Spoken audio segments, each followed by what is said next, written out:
Snake River Panthers, and it is district tournament time. This is a loser out game. Winner plays on Monday and continues their quest for the district title. Loser season is over. Bears and Panthers have played each other a couple times this year. Bears have won both games. So Bears are the favorite in this game and are the home team and will take the field first. Right after this game, it's the winter bracket game. Marsh Valley takes on American Falls. American Falls finished dead last in the district, but then they upset Snake River in the first round in a close game, 3-2, I believe it was, the other day over in Bear Lake. And Snake River did not get a batter on base after the second inning. American Falls just shut them down defensively. So it was a rough game for Snake River over in Bear Lake the other day. And they're hoping for a better result today. Before we get started too much on softball, I got to give you guys an update on baseball. If you guys watched the baseball game yesterday when we went off the air, we were congratulating the Bear Lake Bears for a win, and they were going to be playing today at 2:30 for the chance for a championship, having to beat Marsh Valley twice. Well, after the game, we found out because of a technicality associated with pitch counts that the Bears were forced to actually forfeit that game. So the Bears are not playing today. They actually lost the game yesterday by forfeit, and their season ended. And right now over in Marsh Valley, it is Snake River and Marsh Valley playing. So disappointing thing, and it was just a complicated, and I don't even 100% understand the rules exactly on pitch counts and everything, but when at the end of the game, Coach Culver was trying to preserve his pitchers for today, knowing he was about to win. He was up by 7 runs and only needed a couple outs. And pitchers are confined to 110 pitches a day in high school baseball. So he sent his starting pitcher, Beard, back out there to get as many pitches as he could, try to finish the game. Beard recorded 1 out, but then ran out of pitches. So then he brought in Weston to try to finish the game. And Weston, he asked, okay, how many pitches does Weston have left? And they said 11. What both Coach Culver and Marsh Valley that was running the tournament forgot about is that Weston had pitched a couple of pitches, just 2, the day before, so he didn't actually have 11 pitches remaining. He came in, pitched his pitches, got 1 out, and allowed 1 hit, and then they brought in Christofferson to finish the game. And the reason they didn't just bring Christofferson straight in, because if Christofferson would have gone over 35 pitches, he would not have been able to pitch today. So Coach Culver was trying to preserve Christofferson, so he had him available today, and he did that successfully, except for those 2 pitches the day before that they had forgotten about. And then I don't know exactly who it was after the game that recalled, hey, wait a minute, he pitched yesterday, didn't he? And Marsh Valley, as the tournament directors, realized, hey, it was partially our fault because we told you he had 11 pitches before he came out there. And they called the state. The state ruled on it. The state said no, even though it was only 2 pitches, and even though that the tournament director was part of the mistake, it doesn't matter. It's up to the team to keep track of their own pitch counts, and so it has to be a forfeit. So the Bears were forced to forfeit that game, and so instead of winning and playing today against Marsh Valley, they were forced to forfeit the game yesterday against Snake River, so Snake River is playing. If you're looking for any kind of silver lining, it's that likely the Bears would have lost in the first game to Marsh Valley today. Anyway, Marsh Valley had dominated Bear Lake in their previous games. The closest game we played against them was 11-1. And so it's unlikely that we could have beat them twice, which is what would have been necessary, especially because 3 of our pitchers were already out of pitches for the entire weekend. Jack Hume, Payson Weston, and Dawson Beard had already exhausted their available pitches for the weekend, so it would have been down to just a couple of pitchers pitchers and having to win 2 games against the highly favored team. So it's a disappointing way to finish. You'd like to be able to say you played for that championship, but the Bears can hold their heads high. They played their best baseball in the last week of the season. They won 3 of their last 4 games, and they can hold their head high. Even though officially they lost that game via forfeit, they can hold their heads high knowing that, in reality, on the scoreboard, they won. They played well. Those seniors went out with an exceptional game, playing their best baseball of their season, so they have no reason to hold their heads down. They have every reason to hold their heads high and be proud of how they played. And it was a mistake that anybody could have made. Coach Culver was very frustrated with himself, very disappointed in himself for not catching it, not remembering. And it was one of those things that you understand why he put Weston out there. If he can save Christofferson for today, he needed to be able to save Christofferson for today, or he'd have been down to a single pitcher without bringing some of his JV pitchers up, and you're not going to most likely win a district tournament with JV pitchers playing. So you can understand why he did what he did, and it was an unfortunate error on his part and the part of the tournament officials, but it is what it is. The state made the ruling. Nothing we can do to change it except for congratulate the boys on having a great end to their season. A disappointing result because their final game counts as a forfeit, but don't worry about that. Worry about the fact that they played well. They outscored Snake River where it mattered on the scoreboard, 14-7. So. Yeah. Anyway, so that brings us back to softball. Bears 3 wins and they go to state, but they have to win 3 in a row. They cannot lose or their season ends. And Snake River's in that same situation, and if Bear Lake wins today, whoever they play next will be in that same situation. So it is lose and go home, win, and extend your season for the rest of the year. And that's just the way it's going to be. When you get to this point of the season, that's what happens is you win and you advance. Every time you win, you play another game. And if you win 3 more, you're guaranteed to play several more games because you'll have the district championship game and at least the 2 games at state. So keep winning. The Bears could have a minimum of 1 game left just today. They could have a maximum of 8 to 10 games left. Depends on how deep they could make it in the state tournament if things go that way. It's going to be somewhere in that range. Either 1 game left or 10 games left, but somewhere in the middle is what the Bears have, and they'll know by the end of the day if they're going to continue. If they win today, they wait for the loser of the game that happens right after them. The Marsh Valley, by virtue of their win the other day at Bear Lake, has got a bye in this round and will play Monday against the winner of the game right after us, either Preston or American Falls. The winner of this game right now plays as the loser of that game on Monday, either Preston or American Falls. And it would be right back here in Preston is where that game will take place. And we'll see who and where and if we continue to play. There's a possibility the Bears could play again at home. If they were to win today and then win on Monday, they would be the host team on Tuesday because whoever they play, the Bears would be at the top of the bracket. Mm-hmm. So it is a potential that the Bears could have another game at home if everything went just right. Or it could end up being Marsh Valley, Preston. Who knows where it could be. But we'll see. Lots of softball left to be played. And this tournament is very unpredictable, to be honest. I think any of the 5 teams could be any of the 5 teams on any given day.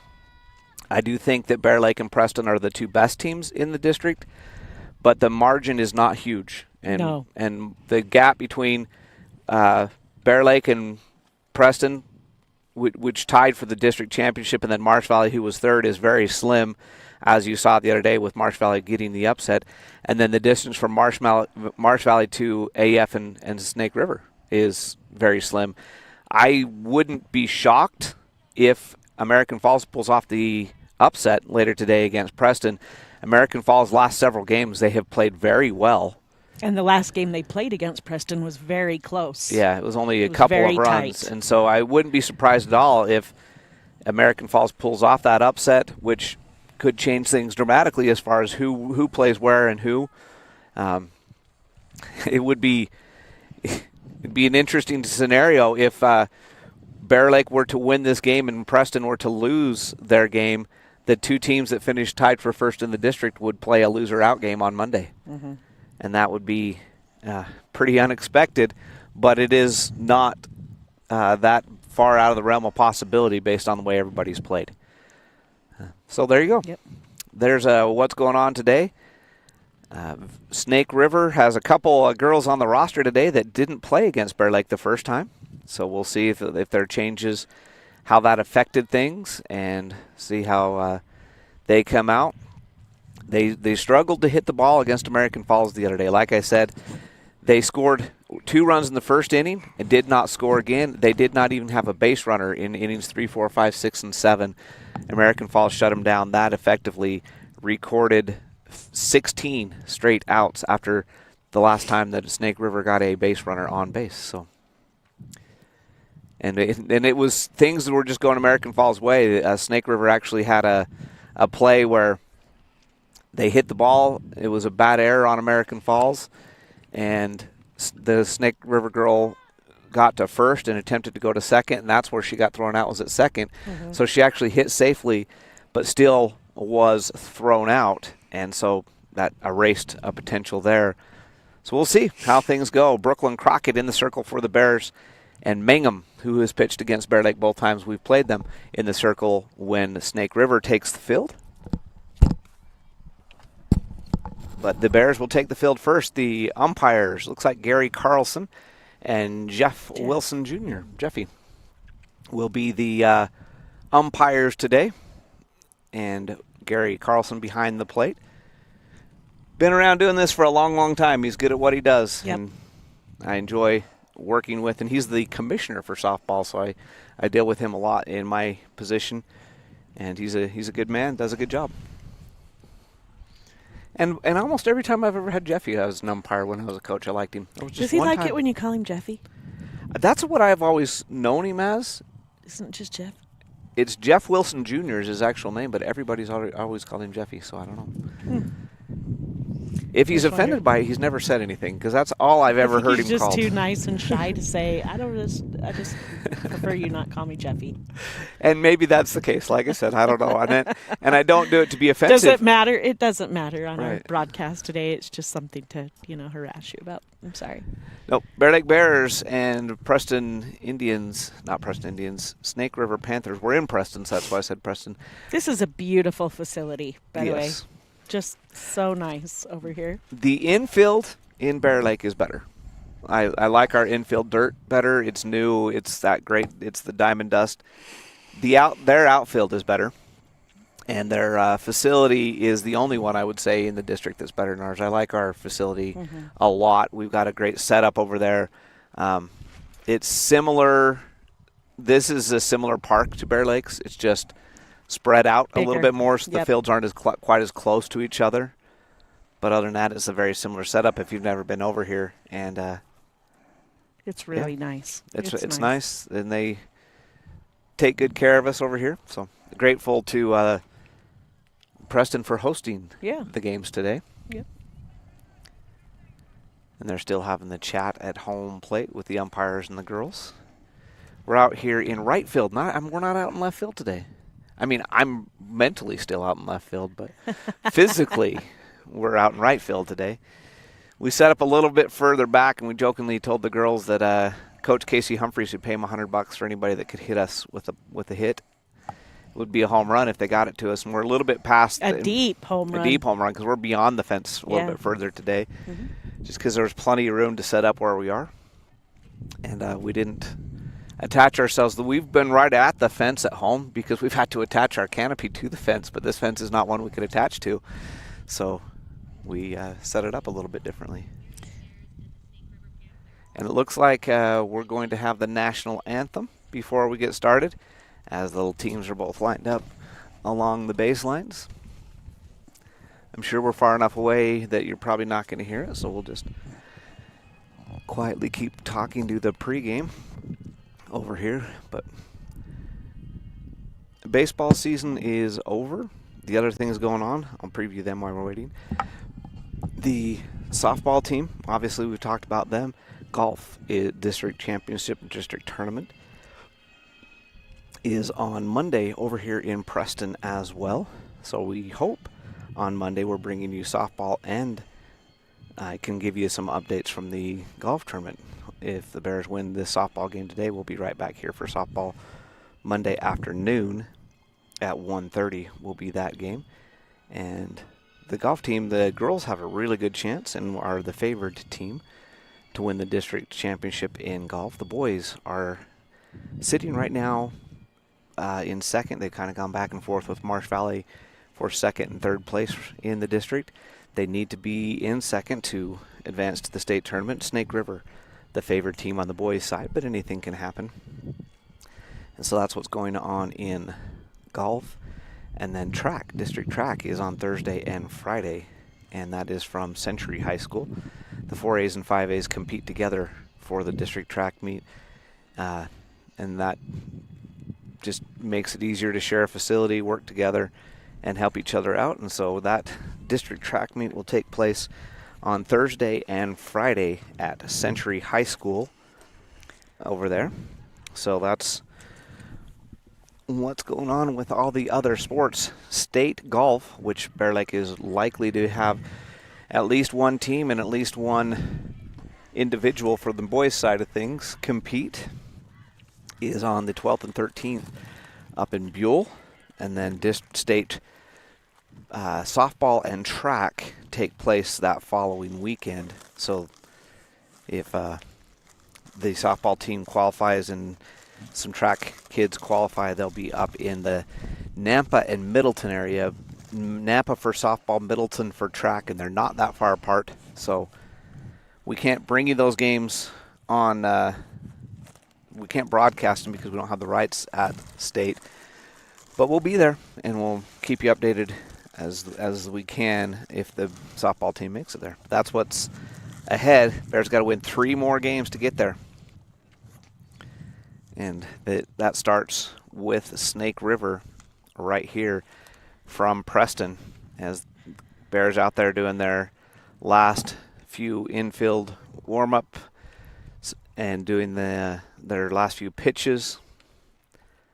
It's kind of a different view for me. I have watched a lot of softball games from this field, but they've usually been from the dugout. It's different. This is the first time I've been to this facility, I think, ever maybe, that I haven't been a coach. So for a softball game. We didn't play here last year. Well, we did play here last year, but I was on the coaching staff still. And this year, when they came over for softball, we were at a baseball game. So, yeah, we were up in American Falls for a baseball game that day. So this is the first time for me being back at this facility where I wasn't a coach. It's kind of nice sitting out here. The stress level's better. The Bears had an interesting start to their day. They got on the bus and were headed out of town and got about to the middle school and had problems with the bus. And they turned the bus around, drove out to the bus shop, swapped all the gear, and the girls from the travel bus that was giving them the engine problems over to a regular route bus and got them here in plenty of time still. In fact, they were here almost a half an hour before Snake River arrived still, so there was plenty of time. It wasn't a big deal, but that was how things started. So hopefully things will just go up from there for the Bear Lake Bears. Leading off is Neely Mangum. She'll be the pitcher. She is a lefty. She's fast. She likes to get herself on base and steal, and she's going to show kind of a slap/bunt and then take the ball one high. So 1 ball and 1 strike. 1 ball, no strikes. Nobody on, nobody out. That was the first pitch of the game. Brooklyn Crockett gets the signal from her coach. Here's the pitch. And that one's going to be a drive into the gap, and she's going to get at least a double out of this. It goes to the fence. She rounds second and then stays put. But that was a line drive to the gap in the left center field. Brooklyn Pope over there to get it and throw it in. But a leadoff double for Neely Mangum. And Nash will be there. Maylee Nash, she'll be playing third base, hitting in the number 2 spot today. She shows bunt, takes for ball 1, and Mangum stays put. Doesn't head down for third base. Romrell behind the plate for the Bears today. She's got a pretty good arm. Here's the pitch. Shows bunt, takes again, and just high for ball 2. Had to wait on that one for the pitch call. It looked like it was high from here, but you never know. 2-0 count with a runner at second, nobody out. And that one's a called strike. Nice pitch inside at the waist, inside corner at the waist for a called strike. 2 balls and a strike on Nash. And Mangum staying put down at third. Here's the 2-1 pitch. Called strike. So the count's now even. 2 balls, 2 strikes. And that runner still at 2. Mangum staying put so far. Struck her out. Swing and a miss. So after falling behind 2-0, struck her out. And this brings up one of those players that was not on the roster last time we played, or at least her name wasn't on the roster I had. This is Levitt. She's playing center field today and batting in the third spot. And she hits it to the gap. And Mangum's going to stop at third. Levitt will stop at first. Great play by Crockett in left field to get it in quickly and save that run. First pitch swinging, Levitt puts it into left field. Taylor, the shortstop, now comes to the plate for her first at bat. Runners at first and third. If this is a typical situation, Taylor will be taking on this first pitch, may even show bunt, and Levitt will be going for first. She does. Throw down is to third. Not in time. Stolen base. Strike 1. So it was a called strike, but the stolen base puts 2 runners in scoring position, so you're willing to take the strike right there to try to get an additional run if Taylor now can put the ball in play. She takes high, ball 1. So 1 ball, 1 strike. With 1 out. Runners at second and third after the double and then the single. And it was a good play by Crockett to charge that ball and keep Mangum from scoring. Ball is low, so 2 balls and a strike. It's a warm day over here. It's beautiful. Love it. 73 degrees according to my watch thermometer. Oh, just missed inside. 3-1. First base is empty, so you do have a place to put her, but that would bring later the second baseman to the plate with bases loaded. And it's going to be a ground ball. Out at first. Throws it home, not in time. So the ground ball out does score a run. And that's exactly what you want to do if you're the runner. She waited till Price made the throw over to first, and then she took off, knowing that there's unlikely that she'd be able to get the out, and she didn't. And then there is going to be a RBI double. Bounces over the fence. First pitch swinging. It's a fly ball. Takes 1 hop. Goes over the left field fence for a ground rule double. So 2-0. Just like that. And Mitchell, the left fielder, comes to the plate with a chance to add more runs. As that one was to deep left field, right down the line, stayed fair. And once it hit the grass, bounced high over the fence. And it's a 1-run double, an RBI double. Ground ball back to the pitcher. That's out number 3, but the Snake River Panthers do score 2. No errors for the Bears in that inning. They played everything cleanly, but the Panthers were able to just put the ball in play enough to score a couple runs. We'll be back to see if the Bears can catch up in the bottom of the second after this on the SVI Sports Network. Bear Lake Dental in Montpelier is where kindness and dentistry meet. Our friendly, talented team have years of experience in providing compassionate service and high-quality dental care. Dr. Micah Himmerick, Dr. Monty Weston, and a full staff of dental experts are here to help you create a new smile. Visit Bear Lake Dental at 215 South 4th Street in Montpelier, online at bearlakedental.com, or give us a call at 208-847-0153. Bear Lake Dental, creating happy, beautiful smiles. Bear Lake Drug in Montpelier is your full-service pharmacy, including prescription refills and medications. Bear Lake Drug also offers services such as rapid strep test, rapid influenza test, and medication synchronization. Ask your pharmacist for more details at Bear Lake Drug on Washington Street in Montpelier. Visit BearLakeDrugID.com. That's BearLakeDrugID.com. It's your local drugstore and a whole lot more. Bear Lake Drug. The Bear Lake Bears need some hits to get back in this one. They allow 2 runs in the top of the first, a couple of doubles, a single mixed in, and 2 runs score as the Snake River Panthers scored 2. They did this against American Falls. They came up in the first inning, hit the ball well, scored a couple runs, and after that, their bats went ice cold. Let's see if that same thing can happen today. This is not Mangum pitching. That is not who they had on the lineup. So let's change things around. This is Taylor pitching. Huh. Either that or they have different uniforms on. No, that is Taylor. I recognize her because she plays shortstop when she's not pitching. And it's Mangum is over at short. So they swapped places from what they've said on the lineup, but that's fine. Doesn't matter.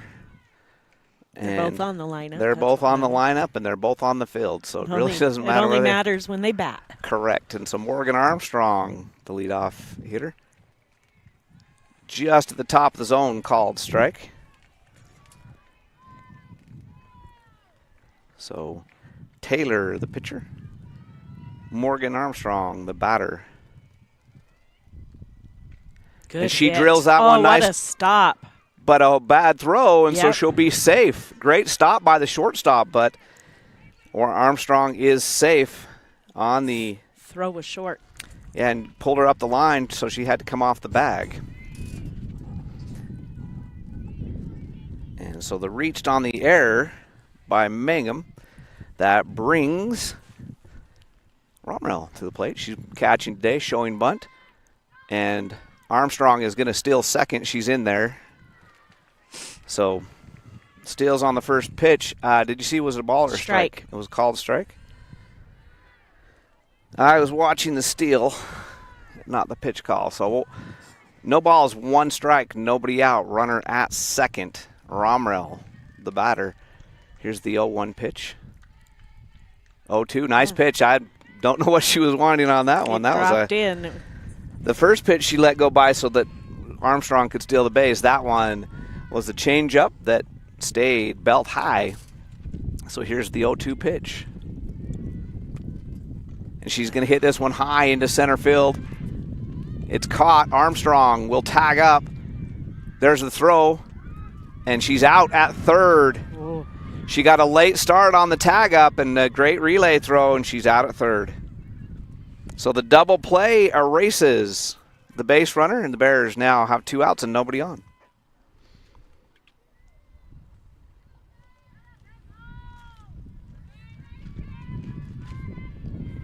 So that brings Crockett to the plate. Peyton Crockett, the left fielder, will come to the plate with nobody on, 2 outs. Trying to start a 2-out rally here as the Bears get erased on a great throw. Crockett steps out of the way, ball 1. That potentially could have been a score there, or at least an advanced base. Yeah, and Armstrong is fast, but she got a late start. She waited till the first of the 2 throws was in the air before she started from second, and that's why she was thrown out. 2 perfect throws, though. It took 2 perfect throws to get it there from deep center field. And if she's safe at second on that, safe at third on that tag up, she would have scored on that pitch that was to the backstop on ball 1. So Bears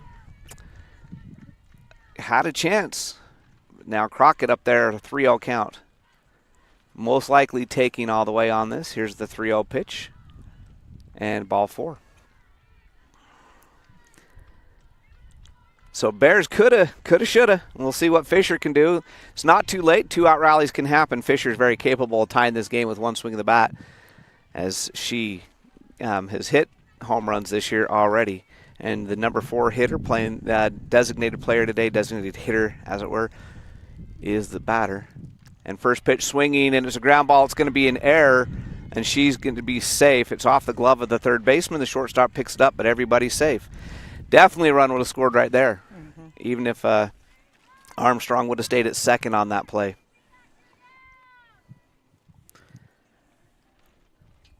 So a couple of errors already in the inning, but the double play erased the threat. Humphreys, though, the third baseman, the sophomore, has a big bat. She also could do some damage with one swing, with runners at first and second and 2 out.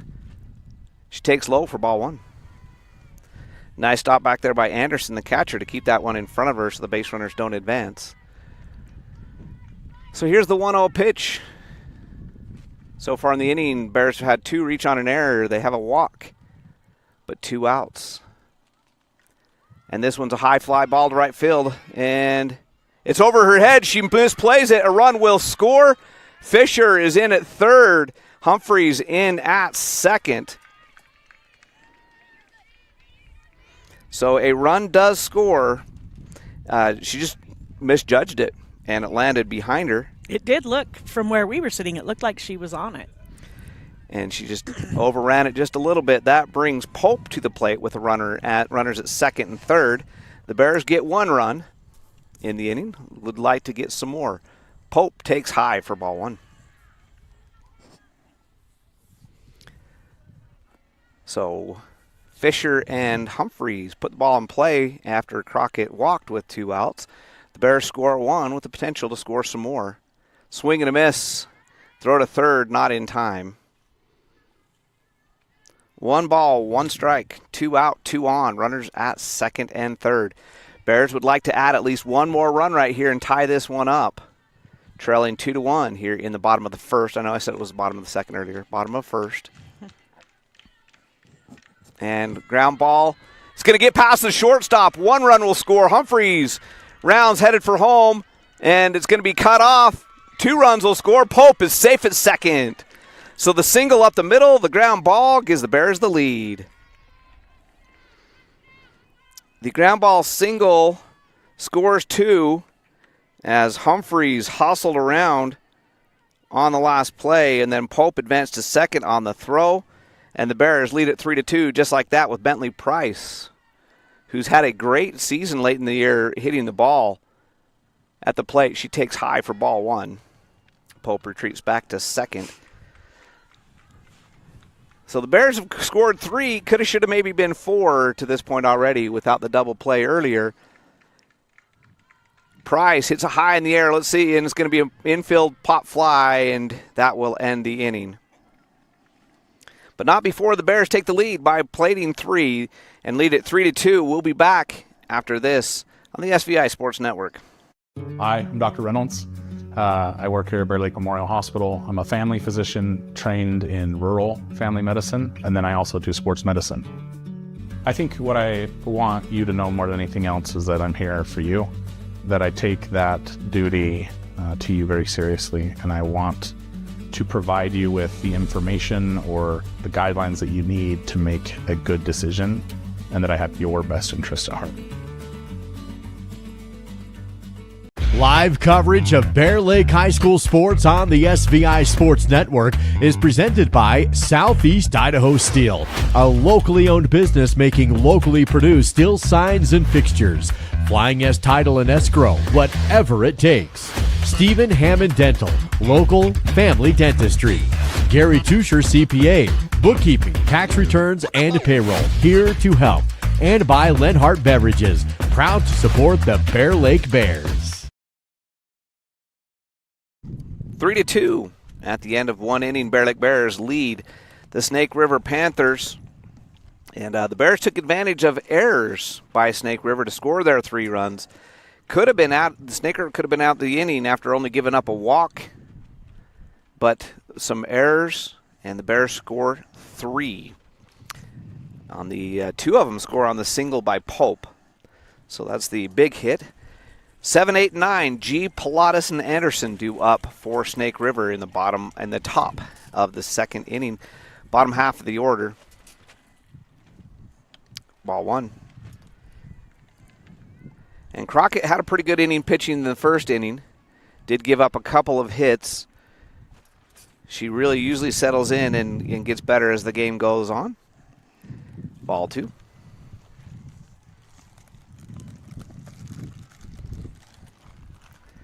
So Brooklyn Crockett, the senior pitcher, and her junior sister playing left field. So when I say Crockett, there I know there's 2 of them. Ball 3, by the way. So G, the first baseman, is the batter. She's seen 3 pitches fly by so far. This is an opportunity for Crockett to come right down the middle, as she's likely taking. And she does. Strike 1. It's 3-1. G might have a little bit more of a green light, but can still be picky. Here's the 3-1 pitch. Crockett working fast. Called strike 2. So now we're back to a full count, 3-2.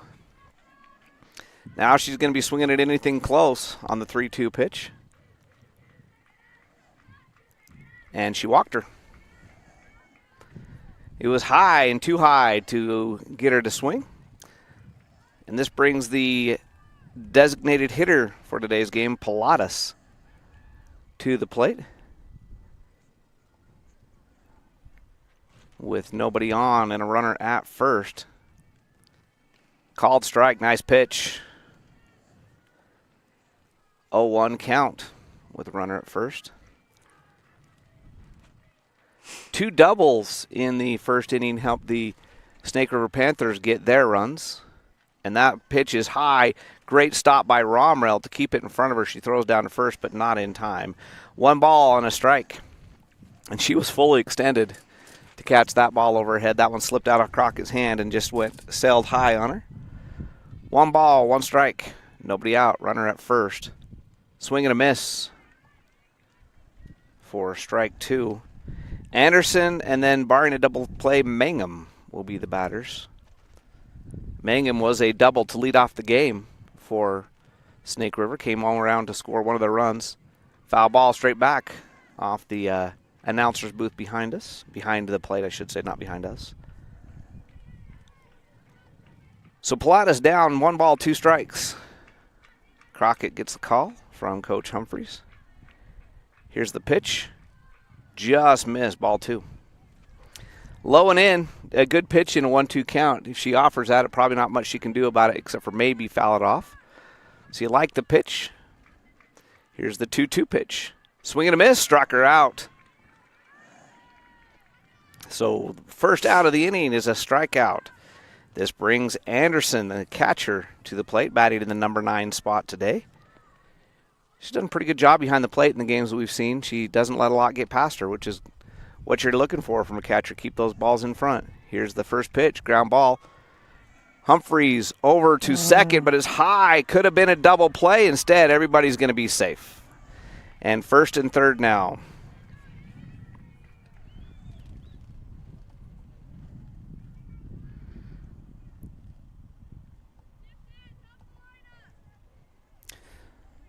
So the bad throw could have ended the inning if it would have been there, but it was too high. Price couldn't catch it. And we're back at the top of the lineup with Mangum, who had a double to lead off the game, and she's got runners at 1st and 3rd. Likely runners now at 2nd and 3rd, exactly what happened. And now they got the runner in a pickle between 3rd and home, and they get her out. She's out. Good job. So they get the runner over to 2nd like they wanted, but the Bears record the out by forcing the pickle. Great job. She's picked off, and Anderson advances to 2nd. So the Bears are going to be happy with that. Now 2 outs with Mangum at the play. Instead of runners at 2nd and 3rd, they just have the runner at 2nd. Big out right there to record that out.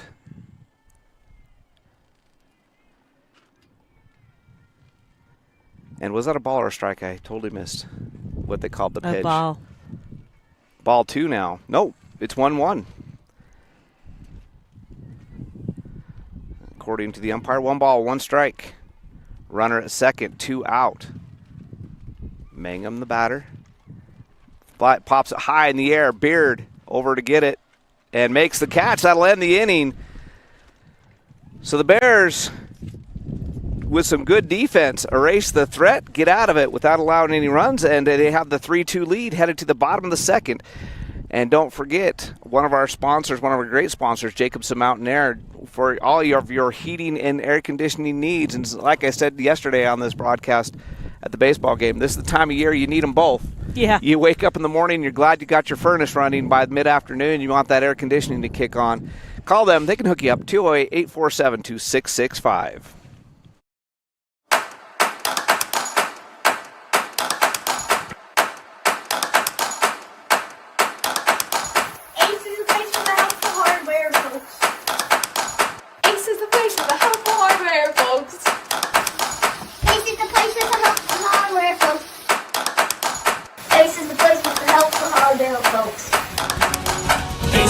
With the helpful hardware, folks.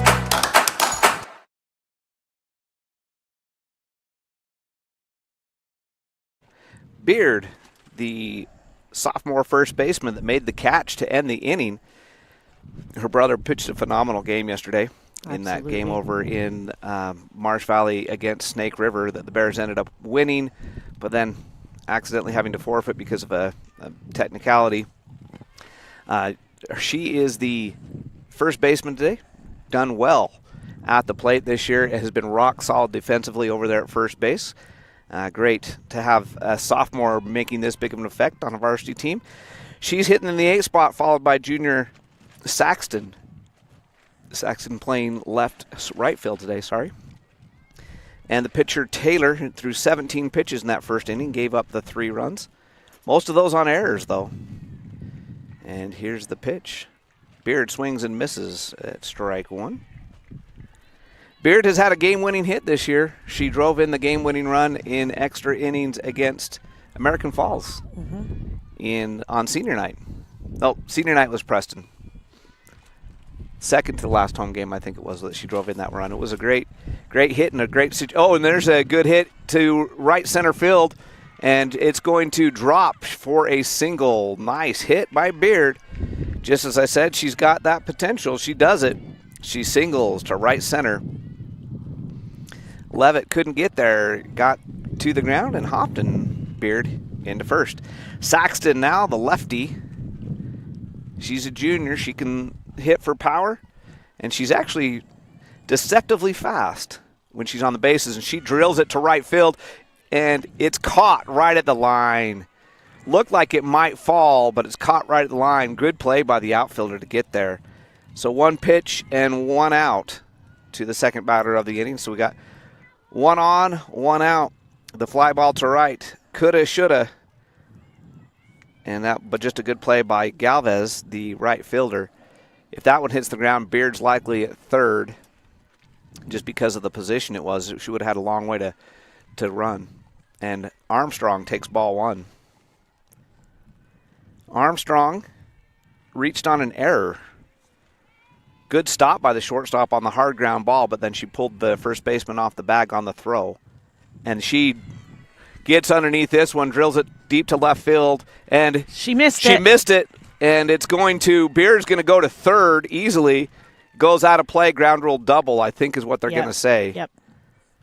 And it looked like she was going to catch it. It goes off of her glove and rolls out of play. So ground rule double for Morgan Armstrong. So she's reached on an error twice, and I guess it's not a ground rule double. It was just a 2-base error, I guess you'd call it. But it was going to be a difficult play for Mitchell over there in left field. She got to it, but it goes off of her glove and then rolls out of play. So 2 on, 1 out.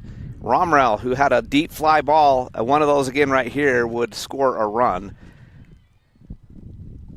She fouls this one off the dugout of the baseball field next door. Foul ball. Armstrong at second's got a lot of speed. And Beard at third is a good runner herself. So a base hit could score 2. A long, deep fly ball scores at least 1, even if it's caught with only 1 out. Here's the 0-1 pitch. That one is in the dirt. Nice stop back there by Anderson. That likely saved a run. 1 ball, 1 strike, 1 out. Runners at second and third. Bears lead it by 1 in the bottom of the second, 3-2. Would love to get some more right here if Romrell can get a hold of one. Crockett on deck walked. That's in the dirt as well, ball 2. 2-1. So Crockett reached on a walk in the first inning. Is on deck. And then Fisher, who reached on an error. If the Bears can get that far. 3-0, and a run will score as that ball goes to the backstop. And Armstrong advances to third. So the 3-0 pitch was in the dirt. Both runners advance. Or is it 3-1? I have 3-1. 3-1. She did foul off the very first pitch. So 3 balls in a row, but it is 3-1. And now the Bears lead it by 2 with Armstrong at third. And there's a hard ground ball foul. Armstrong had to jump over top of it. And that's why you always take your lead off in foul territory. Because as long as you're in foul territory, if that ball hits you, you're fine. But if you're in fair territory and that ball hits you on that, you're out. And you're in pain. Yeah. It's one of the first things we teach them when they're leading off third base is take your lead off in foul territory because that ball gets at you in a hurry. So 3-2 payoff pitch with 1 out, runner at third to Romrell. And she drills this one. That's going to score a run. A line drive single.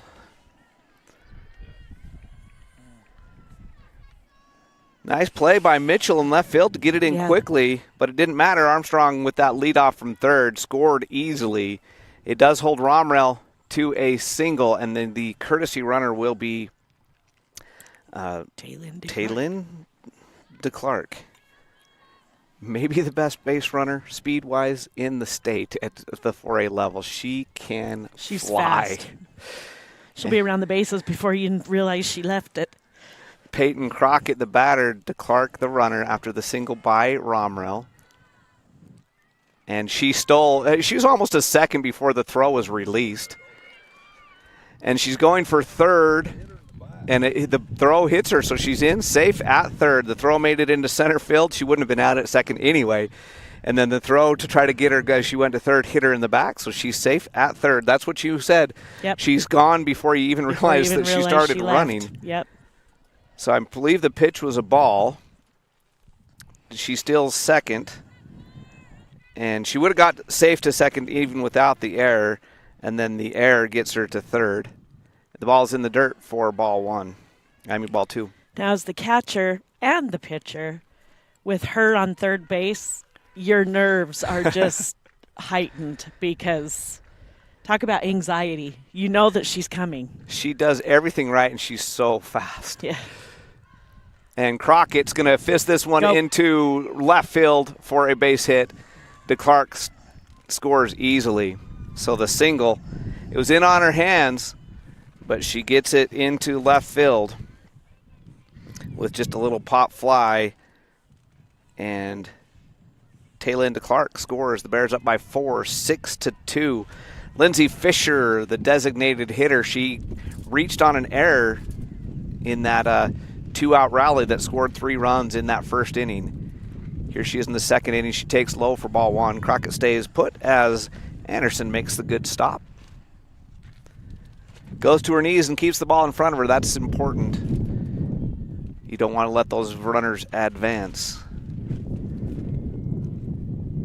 So here's the 1-0 pitch. Fisher rips it down the left field line. Line drive past the third baseman. It's going to be a single, but she ripped that ball. Hit that ball hard. Wow. Great stop again by Mitchell to get over there and keep Crockett at second base. So with back-to-back line drive singles, Still only one out. Runners at first and second. Humphreys at the plate. Humphreys doubled her first at bat, driving in a run in that first inning. Here she is in the second inning with a chance to do some serious damage. Just a sophomore playing third base. And she takes a strike.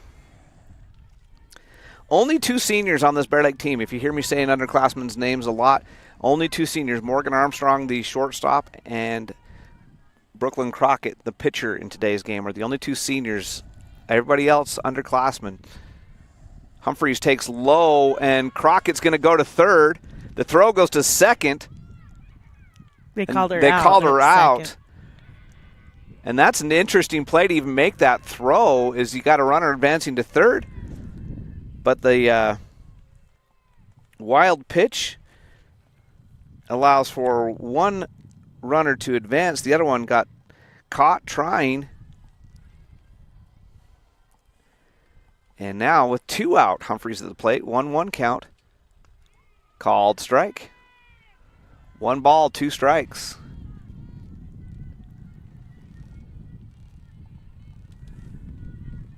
Six to 2 is your score on the Bear Lake Memorial Healthcare scoreboard. You can count on us to care. Visit them at blmhospital.com. Humphreys rips Another a single, great hit. and that's going to score a run. The outfield playing good defense, getting them in quick, holding the Bears to singles. But Humphreys with the RBI single. You're hitting the ball hard today. Right up the middle. Levitt made the play to get it in quickly, but a run scores. The Bears extend the lead to 7-2, and without the good throw by the catcher. I won't even say base running there. It was just a good throw by the catcher. Bears would have another run right here. Mm-hmm. Pope coming to the plate. She had a single in the first inning as part of that 3-run rally after 2 outs. Fouls this one off. She hit it right up the middle. That hard ground ball that made it past the shortstop in her first at bat. So she's 1 for 1. And fouls it off. I think Humphreys was going on that one. I think she was going to steal. So she just goes back. 0-2 the count now with 2 outs. If she was going on the last pitch, she's definitely going on this one with 2 strikes, because you know that Pope's going to be a little bit more aggressive. Plus, there's already 2 outs. Even if it's caught, it doesn't matter. So here's the 0-2 pitch, and it's a ball, and Humphreys doesn't go. Big lead, though.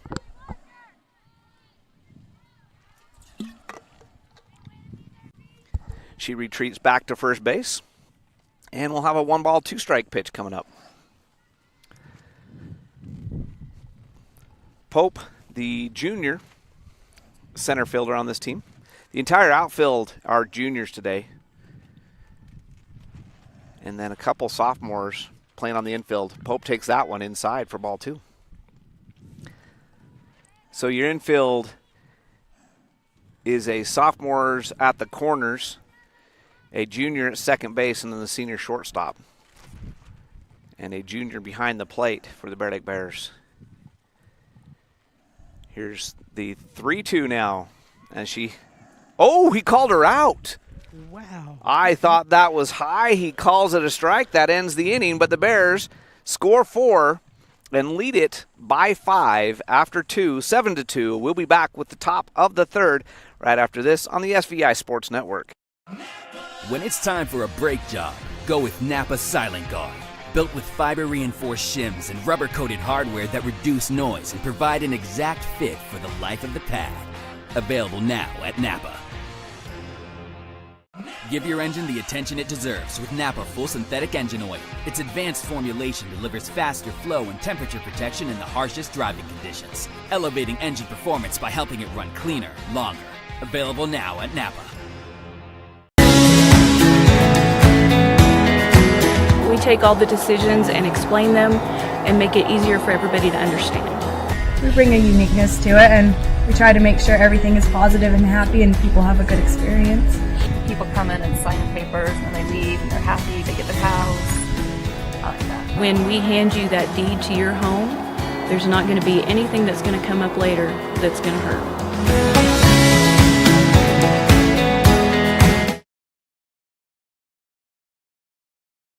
All right, Bears lead at 7-2, bottom of the second was a good one for the Bears. They score 4 to extend that lead. We go to the top of the third with Nash, who struck out in her first at-bat, is the batter. And she'll be followed up by Levitt, the center fielder, and then Taylor, the pitcher. Crockett still in the circle after giving 2 runs in the first inning. She shut him down in the second inning. First pitch, swing and a miss. Crockett, the senior pitcher. I've even teased her about it. She seems to get better as the game goes on. I told her she just needs to pretend that inning number 1 is inning number 2. And she didn't have a bad first inning, but she had a better second inning. That one was high for a ball. Ball 1. 1 ball, 1 strike.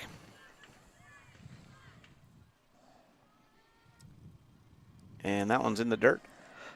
Ball 2. So Crockett set to pitch. She is the flex today, which means she's playing defense but not hitting. And Fisher hitting in her spot. And she's 2 for 2 today. That's why she's hitting in that spot. And walked her. Second inning in a row that they've had a leadoff walk. Nash, after swinging and missing the first pitch, takes 4 straight balls. This brings up Taylor. Taylor's first at-bat, she singled on a ground ball to left and drove in a run on that single. Nope, she didn't. Bears played it well enough that even though there was a runner at second, there's a bunt. Foul. Foul ball. Trying to advance the runner. So we'll do it again. 0-1 count. Now, Levitt was one of the runs that did come in to score after that single in that inning. So she did score one of the runs. She squares to bunt again, and I think she offered at it. It was in the dirt, and it's going to be... He called it a ball. Called it a ball. So she must not have offered, and Nash gets the base on the wild pitch. So let's see if she's still bunting now that the runner has advanced, or she's going to swing away. And she's swinging away, and it's a line drive that just makes it into left field. The runner will stop at third. It is a single. So that's twice that good defense in the outfield has robbed Levitt of a RBI. When you got a runner at second and you hit a single, you expect him to score most of the time. This brings Taylor to the plate. Taylor is 0 for 1. She grounded out to the second baseman, but a run did score on the play. And this fake bunt, the ball, the stolen base, runners at second and third. Just like we'd expect to happen. It's almost routine. When you have a runner at third, the bases are so close in softball, you got a runner at third, and that's a called strike. You automatically just go to second. If they throw to second, even if they get you out, you're likely scored a run. Most coaches would take it, and so that's why most coaches don't even bother throwing down to second on that throw, and that one's a ball. So 2 balls and a strike with nobody out, runners at second and third. A walk, a stolen base, a single, and a stolen base is how we get to this point. Here's the 2-1 pitch. Just outside ball 3. First base is open. Later, the second baseman coming up. She drove in a run. In fact, she may have driven in both runs in the first inning. And it's going to be bases loaded situation. She walked her. So second walk of the inning after getting a strike on the first pitch, walking in 4 pitches after that. And Romrell, the catcher, will come out and talk to her pitcher. Later, it doubled. It was that fly ball right down the left field line. It scored 2 runs. She was then stranded at second, but she did score 2 runs. And that's our situation here. Bases loaded, nobody out. And one of the better hitters, the number 5 hitter in the order, second baseman later, coming to the plate. Courtesy runner down at first, didn't catch the number. replacing the pitcher Taylor. So later the batter with Mitchell on deck. Crockett delivers, swing and a miss. Strike one, that's what you want. That low strike. She sees that the base is loaded as the batter as well and would love the opportunity to get her team right back in the game. So she goes up there aggressive and swing and a miss at strike one. Here's the 0-1 pitch. Swing and a miss, strike two. So now Crockett has some pitches to work with ahead in the count. Oh, no balls, 2 strikes. Still nobody out, and the base is full of Panthers. Here's the 0-2 pitch. High, ball one. You got a couple pitches to work with. You don't mind that one there. Maybe you'd like it a little bit lower, so she's tempted to swing. But you're okay with that pitch. Here's the 0-2, the 1-2. Got her to strike out. Great pitch, one down. Mitchell now the batter. Mitchell grounded back to the pitcher to end the inning in the first inning after they scored their 2 runs in her one at-bat. Will come to the plate with bases loaded and still only the 1 out. Bears would love either another strikeout here or a double play. And she takes for ball one. 6, 7, 8 hitters due up. 6, 7, 8 hitters due up for the Bears in the bottom half of the order as well. There's a ground ball. Play at home, out. Get the force, Great save the job. run. And that's a great play by Humphreys to come up and make that play. Ground ball, fielder's choice. Get the out at home to save the run. And now with 2 outs, bases still loaded, G is the batter. She walked in her first at-bat. Can't walk her now, as that would allow a run.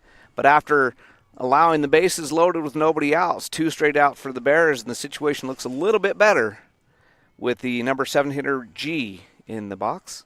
And she hits a slow rolling ground ball. It goes foul.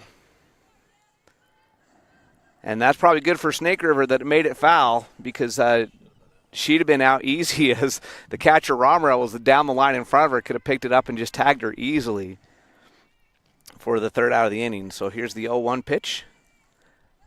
Ball one. Nice stop by Romero. Keep that pitch, that low pitch in the dirt in front of her. 1-1. Called strike. Nice pitch. Outside at the top of the zone. And she let it go, and it was a called strike. So here's the 1-2 pitch. Crockett has a couple to work with here.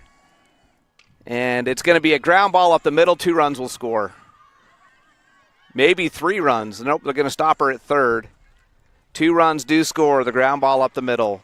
So on the 1-2 count, the hard ground ball, single, scores 2.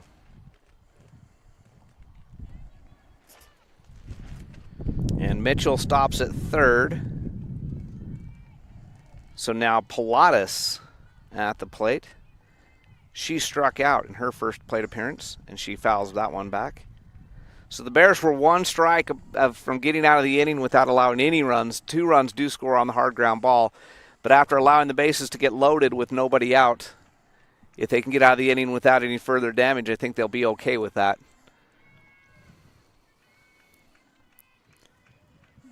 Here's the 0-1 pitch. Runners at 1st and 3rd. And that's going to be a ground ball. Bentley Price up with it over to 1st in time. That'll end the inning.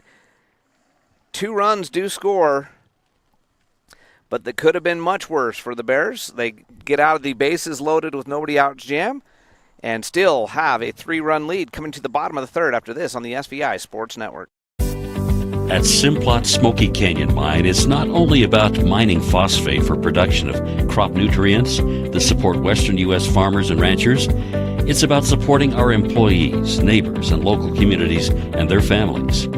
From providing quality competitive jobs to being an active partner in our local communities, Simplot Smoky Canyon Mine. Passion for people and supporting local families by bringing Earth's resources to life. Ready, set, 12 days, 10 venues, 1 van. Client presentation starting in 4 minutes. Living your best midlife crisis.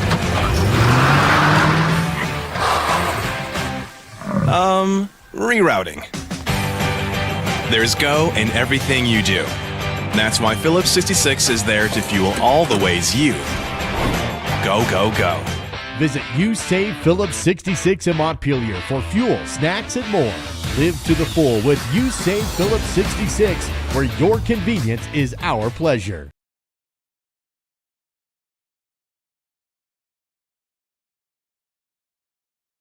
Bottom of the third, and we got a new pitcher. Mangum and Taylor switch places. Shortstop and pitcher switch places. And we've seen Mangum pitch already this year, so it's not unusual. This is kind of their routine. It will be Price, Beard, and Saxton coming to the plate. Price popped out in her first at-bat to end the first inning. Beard singled to start the second inning, and Saxton had a deep fly ball out in her one at-bat in that second inning. So, and couple of extra pitches there after I thought it was going to be a throwdown. And I'm wondering if they were, the umpire went out there and talked to the pitcher. I wonder if she was talking to her about her pitching. He was talking to her about her pitching form, making sure she does everything legally. Because after the, what looked like the final pitch of the warm-up, he went out there and she threw one more. So Bentley Price, very capable hitter, the second baseman who recorded the assist on that last putout at first, is the batter. She takes low for ball one. 1 ball, no strikes, nobody out, nobody on. Bottom of the third inning, Bears lead it by 3, 7-4. 2 runs for Snake River in the first, 2 runs for Snake River in the third, and a ground ball right back to Mangum. She fielded it well, and it's out at first. Yep. So the ground ball, and she's able to stop it. If she doesn't, it goes into shallow center field for a single. But she grabbed it as it went by.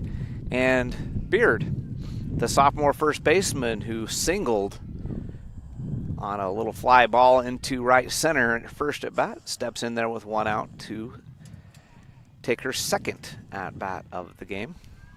Saxton on deck and Armstrong in the hole if the Bears get that far. Ball 1.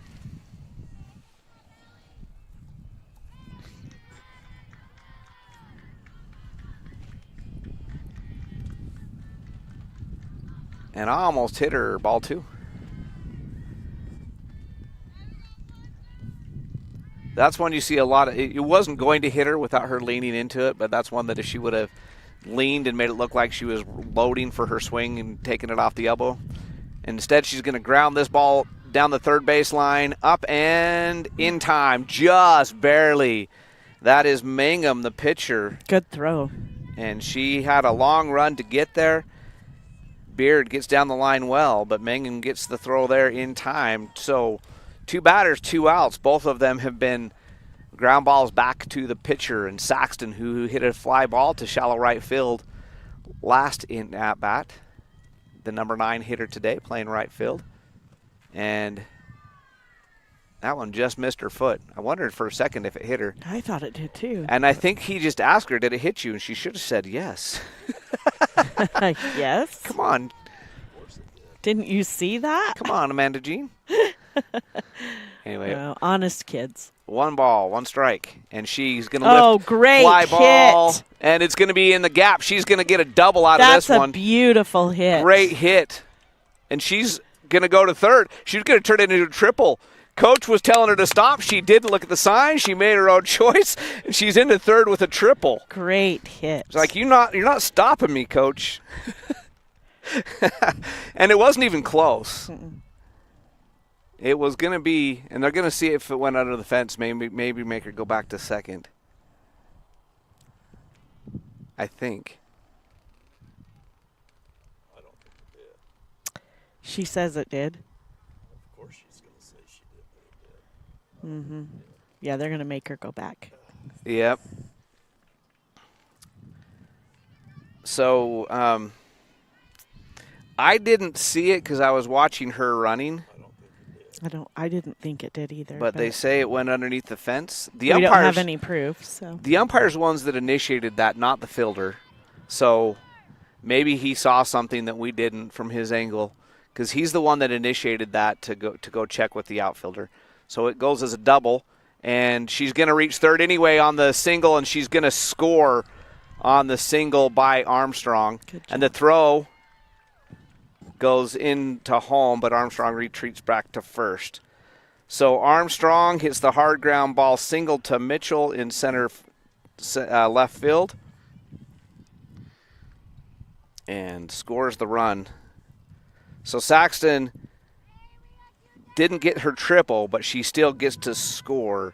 Romrell, who's 1 for 2 in the game, she has flown out and line drive single in her 2 at-bats. Armstrong, the runner at first, called strike on the first pitch.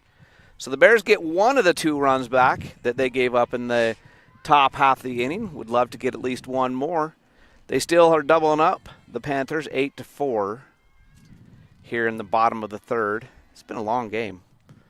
Seems like the baseball game yesterday was almost over by now, and we're still in the third inning. And that ball takes a weird hop, and Armstrong's going to stop at second. Line drive to center field, and they've learned their lesson. Mm-hmm. We're not single. going to push it here, huh?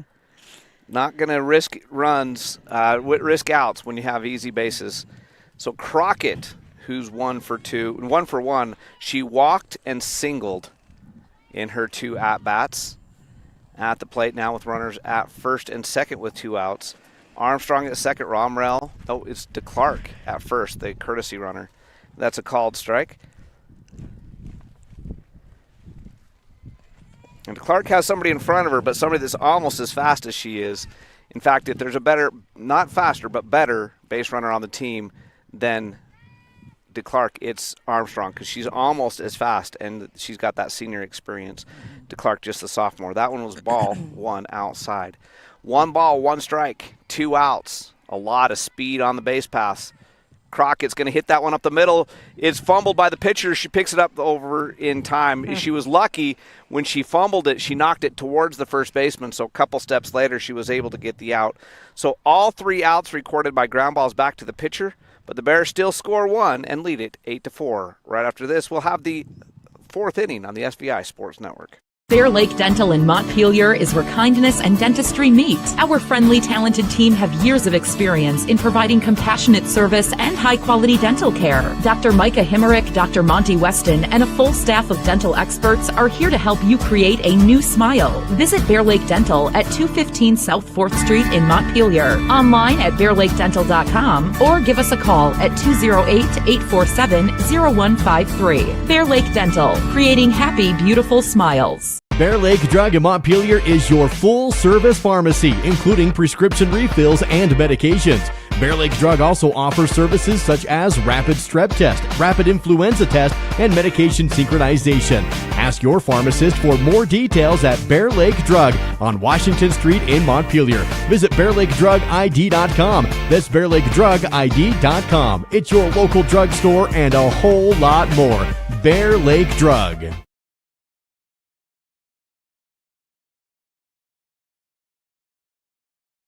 We're back. Anderson, the catcher, coming to the plate. Her first at bat, she grounded to the third baseman, and in the attempt to turn the double play, Bears didn't get any outs. It was an error on the throw that ended up in center field. Bears were eventually able to get out of the inning in that second inning without allowing any runs, so it didn't matter. So she's 0 for 1 with a ground ball back to the pitcher. She'll be followed by Mangum and Nash, the 1-2 batters in the order. Crockett entering her 4th inning pitching. She's thrown 56 pitches to this point. Called strike on the first pitch. Knee high. Those are ones that as a batter you're hoping fall out of the zone because they're hard to do anything with, but it stays at her knees. And here's the 0-1 pitch. Pop fly. It's going to get. Oh, that was just hard. That was a hard one. I thought it was going to get out of play. It stayed in play, but right at the backstop and just goes as a strike as Romerell's unable to catch it. And it might have even hit the fence before it came down. Yeah, that was an awkward one for her. It's a tough place to catch it when it's right up against the fence like that. So here's the 0-2 pitch to Anderson. Struck her out. Called strike, inside corner, belt high, beautiful pitch. That brings Mangum, who is the pitcher now. She started the day at the shortstop. She started the day with a double in her first at-bat. She popped out to the first baseman foul to end the second inning in her second at-bat. Here she is. She takes ball one. Just missed. That was a good pitch, especially to a lefty. That outside high ball, it's hard to get to if you're a left-handed batter. And she pops it up. And Humphreys is going to be over there and make the catch in foul territory for out number 2. So after giving up a double to her in her first pitch of the game, she's got her to pop out twice in foul territory. And with 2 outs, it brings Nash to the plate. Nash is 0 for 1. She struck out and walked in her 2 plate appearances. And here she is with nobody on and 2 outs. Swing and a miss. Folder, that was a change-up, and she swung way out in front of it, missed it by a mile. Great pitch. Not a bad at-bat. I'm not making fun of the batter. That was just a great pitch. That one's low for ball 1. 1 ball, 1 strike. Those pitches, you see that in the major league where they can have a pitch like that looks like it's a fastball down the middle, and it just falls away, and you swing, and you're swinging at air. Swing and a miss for strike 2. So 1 ball, 2 strikes, 2 outs, nobody on in the top of the 4th. The Bears leading at 8-4. Swung and a miss, struck her out. 1, 2, 3, go the Panthers in the bottom of the 3rd. Bottom of the top of the 4th. I know what I'm talking about. Top of the 4th. We'll be back right after this with the bottom of the 4th on the SVI Sports Network. Hi, I'm Dr. Reynolds. I work here at Bear Lake Memorial Hospital. I'm a family physician trained in rural family medicine, and then I also do sports medicine. I think what I want you to know more than anything else is that I'm here for you, that I take that duty to you very seriously, and I want to provide you with the information or the guidelines that you need to make a good decision, and that I have your best interest at heart. Live coverage of Bear Lake High School sports on the SVI Sports Network is presented by Southeast Idaho Steel, a locally owned business making locally produced steel signs and fixtures. Flying S title and escrow, whatever it takes. Stephen Hammond Dental, local family dentistry. Gary Tusher CPA, bookkeeping, tax returns, and payroll, here to help. And by Lenhart Beverages, proud to support the Bear Lake Bears.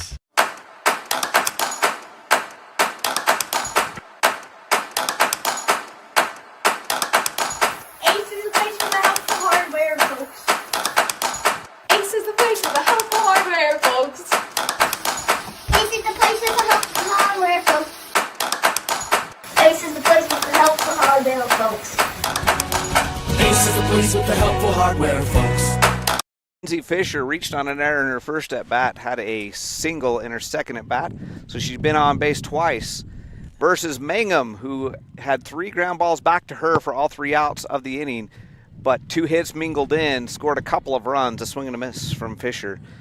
The Bears up 8-4, looking to add some insurance runs right here on the Bear Lake Memorial Healthcare scoreboard. Bear Lake Memorial Healthcare, where you can count on them to care. Visit them at blmhospital.com. Fisher grounds to third, into first in time. Good stop by the third baseman. So Fisher is put out at the plate for the first time today. She was thrown out at second, trying to advance on a pass ball earlier. She's retired while still in the batter's box for the first time. Humphreys is 2 for 2 on the day. She has a ground ball and a double, ground ball single and a double in her 2 at-bats. She takes Strike one. It was a little bit of a delayed call. I thought it was an obvious strike, but he didn't signal it quite as quick as I thought he would. 0-1. High, ball one. 1 ball, 1 strike, 1 out. Nobody on. Bottom of the 4th inning, Bears doubling up right now on the Panthers. 8-4 is your score. Humphrey swinging a miss. That was a changeup. The folder, she was out in front. So it's a 1 ball, 2 strike count. Humphreys got a big bat as a third baseman. Outside, ball 2, just missed. That's one of those as a coach that you're in the dugout thinking, why did you swing? Okay, I'll take it. It's a ball. But you were worried at first because that was close enough. So here's the 2-2 pitch. That one is high for a full count. 3-2, and she's only swung once at the 5 pitches. 3-2 pitch incoming. Payoff pitch. One of them's going to win it right here unless it's a foul ball. And it's going to be the pitcher swinging a miss. That was the changeup again, had her out front. Pope, who is 1 out of 2. She had a single to center at her first at-bat in that 3-run first inning, and then she struck out in her second at-bat. That was the one that we didn't like the call. Yeah. The one that she struck out on was the one we didn't like the call. Let's see if she can get revenge right here with 2 outs and nobody on. Bears have done well with 2 outs in the game, swinging a miss. That one's high. She swung at a ball there. She wanted that one. 0-1 count. And she fouls it off, 0-2.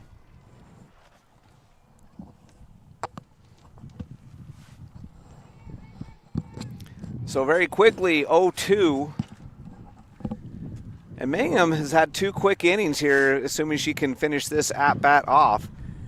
But the 2 hits mixed in back-to-back in the last inning. Ooh, that one looked close. That one fell out of zone just at the last second. 1 ball, 2 strikes, 2 out.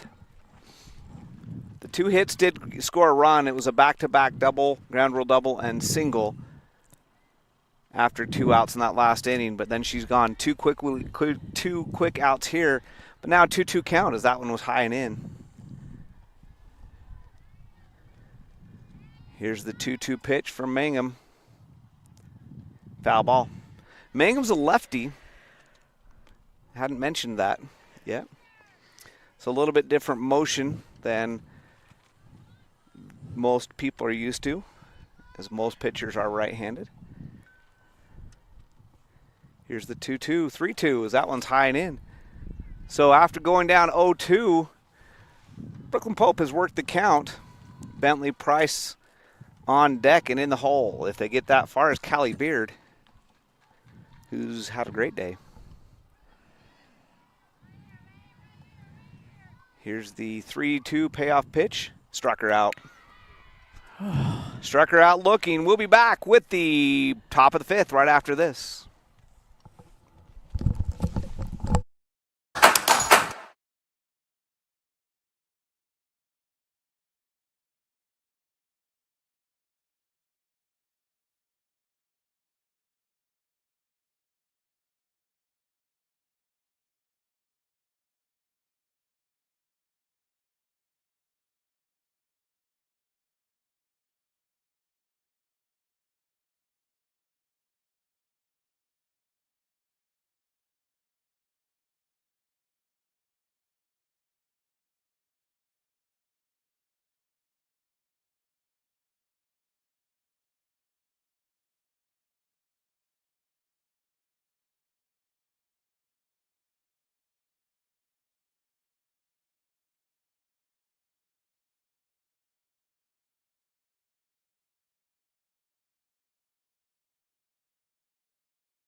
All right, we're in the top of the 5th inning. Bears back in the field defensively.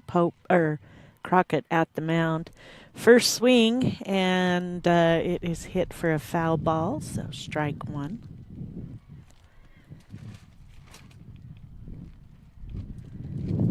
And I don't have the roster in front of me, so I'm not sure who we got out here batting right now.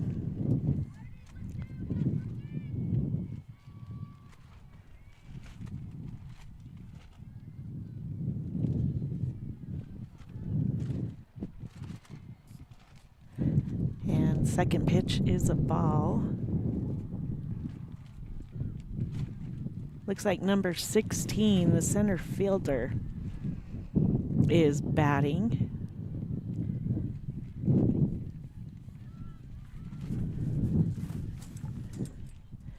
And another ball. So count 2-1 now. 3-1 after that pitch. Oh, Welcome back. That's a long ways over there and back. Yeah, got to cut down on your water. They had a lot less warm-up pitchers than normal, too. 3-1 count. Ooh, that was a strike. Called Swing strike. and a miss. Full count, 3-2. And the right fielder, I'm going to have to yell at her later, standing right in front of me. Here's the 3-2 pitch. Struck her out, swing and a miss. So 1 out. And this brings up Taylor, the shortstop. She started the game as the pitcher. She has grounded out and walked in her 2 plate appearances. And here she is for her 3rd at-bat in the top of the 5th inning.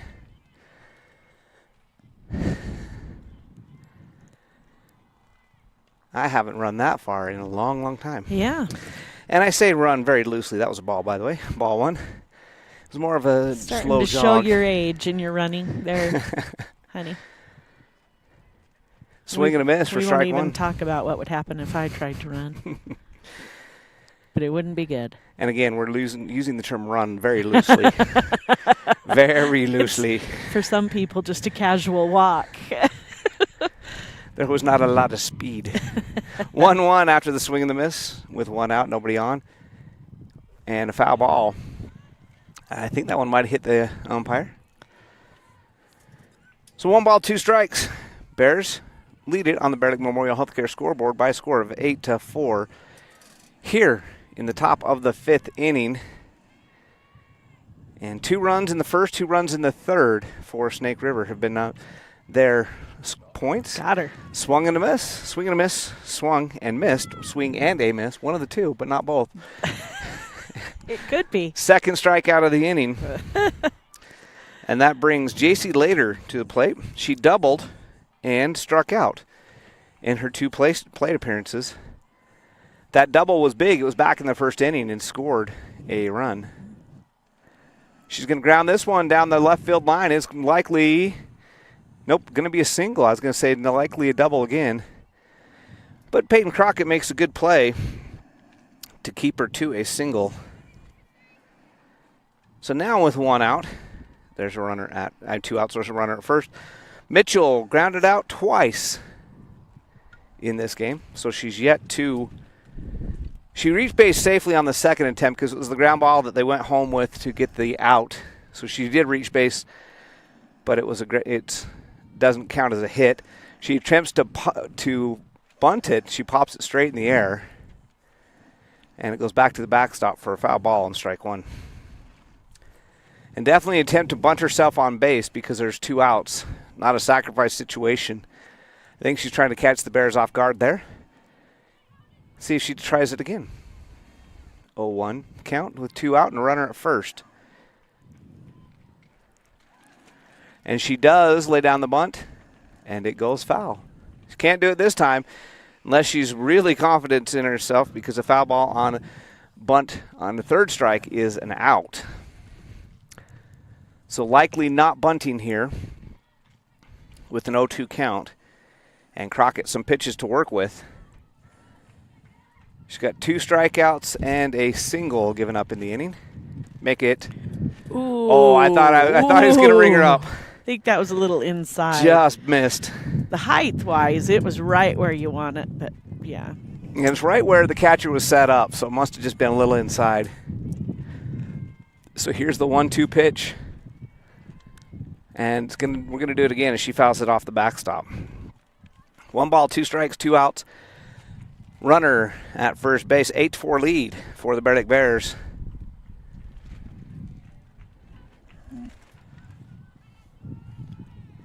A little bit of a breeze wouldn't do anything with the ball, though. Not strong enough wind to affect any hits. That's going to be a ground ball right in front of home plate, down first in time for the out. Great play by Romerell, and Beard making that stretch inside the baseline to make the catch. The Bears retire the Panthers in the 5th. They'll have their shot, and you got your shot to get your heating and air conditioning tuned up at the end of the heating season, the beginning of the air conditioning season, by calling Jacobson Mountain Air. Jacobson Mountain Air for your heating and air conditioning needs. Call them at 208-847-2665. When it's time for a brake job, go with Napa Silent Guard. Built with fiber-reinforced shims and rubber-coated hardware that reduce noise and provide an exact fit for the life of the pad. Available now at Napa.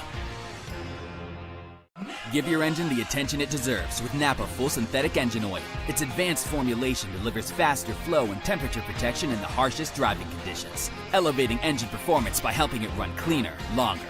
Available now at Napa. Price, followed by Beard and Saxton. Price is 0 for 2, Beard 1 for 2, Saxton 1 for 2, and then came around to score.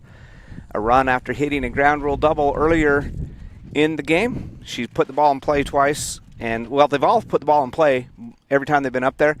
Pop out and a ground out for Price, and a single and a ground out for Beard, and a fly out and a double, ground rule double for Saxton. So these 3, 7, 8, and 9 in the order, but they're really hitting the ball well today. Price would love to get on to lead this one off. Mangum in her, and that one's quickly hit to right field, and the right fielder is underneath it, just snags it.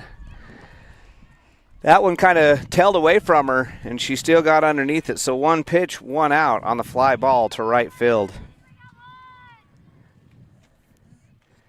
As Galvez made a great catch. And now Beard, who singled in her first at-bat, and then grounded out to the third baseman in her second at-bat. Swing and a foul ball.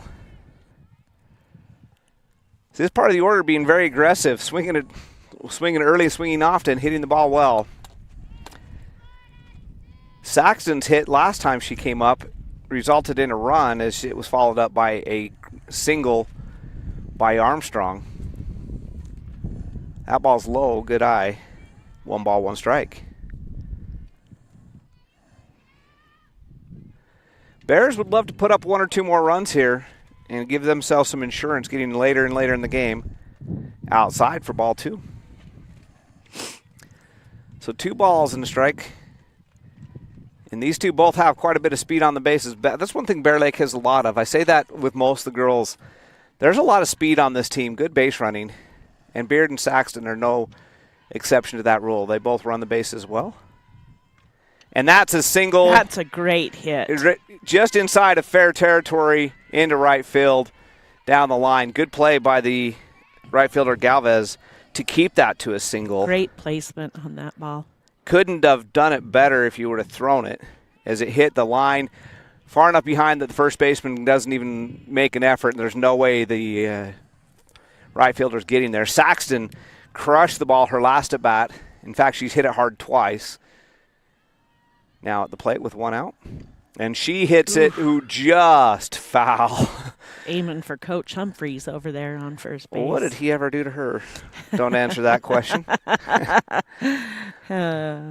No balls, 1 strike, and she tattooed that. That got down there fast.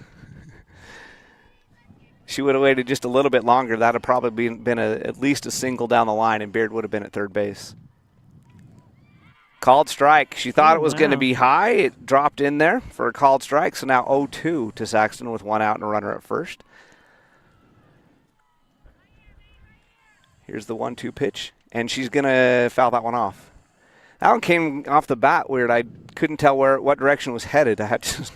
Optical illusion. It looked like it was headed straight away center field, and then all of a sudden it's hitting the backstop over there. So we'll do the 1-2 pitch all over again. Sorry about that noise. Had to take the hat off. Oh. Inside. Oh. I thought he was going to call that a strike again. I'm like, no. The first motion he made, I thought, and it was close enough, I wouldn't have been shocked, but it goes as a ball. So here's the 1-ball, 2-strike pitch.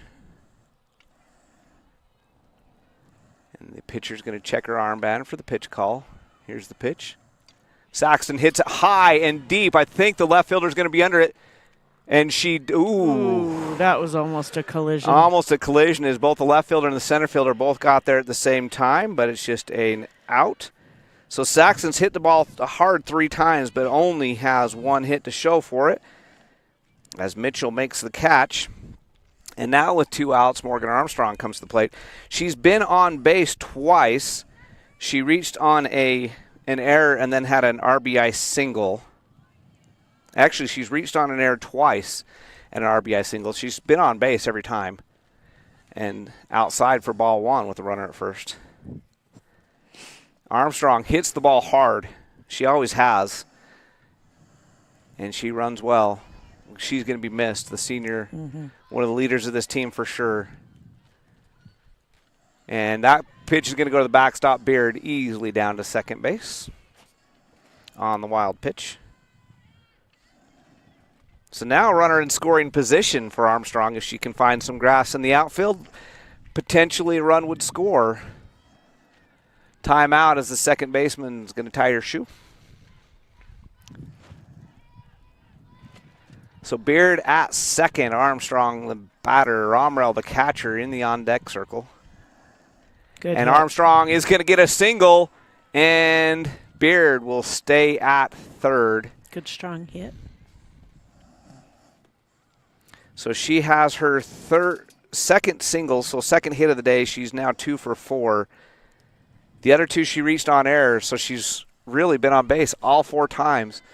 Romrell, the batter, she is 2 out of 3. She had a fly ball and then 2 singles. She flew out in her first at bat. That was a double play as Armstrong got doubled off.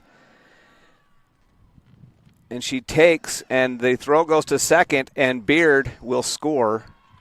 And Armstrong down to second. So that's why you don't throw to second, because Armstrong stole easily, and a run scored. Did they call that a ball or a strike? I missed it. And they haven't put it on the board over there either, so we'll call it a ball for now. I don't think any of us know. It is hard to see. It's a ball. 9-4 is the score. Romrell now with a lot of speed standing at second base in Armstrong, the batter, so a single could easily score another run here. The Bears have got 1. Beard and Armstrong hit safely, and now Romrell trying to add to it. So that's a called strike. So 1 ball, 1 strike, 2 out, but a runner at first. 5-run lead for the Bears on the Bear Lake Memorial Healthcare scoreboard. 9-4. 2 innings remaining after this one. But the Bears would like to put up some more runs here. And that one's outside, just missed. For ball 2. 2-1 now. Both catchers in this game doing a good job of keeping people from running. In the first and third situations, you're going to steal almost no matter what. But any other situation, they've been able to keep the runners close. Romrell skies this one into shallow center field, and it's caught by the second baseman to end the inning. So Later gets back to it, and the pop fly ends the inning. But the Bears do add 1 for the second time in the last few innings. Armstrong with a crucial hit that scores a run, and the Bears lead at 9-4 right network. We take all the decisions and explain them and make it easier for everybody to understand. We bring a uniqueness to it, and we try to make sure everything is positive and happy and people have a good experience. People come in and sign the papers and they leave and they're happy, they get the house. I like that. When we hand you that deed to your home, there's not going to be anything that's going to come up later that's going to hurt.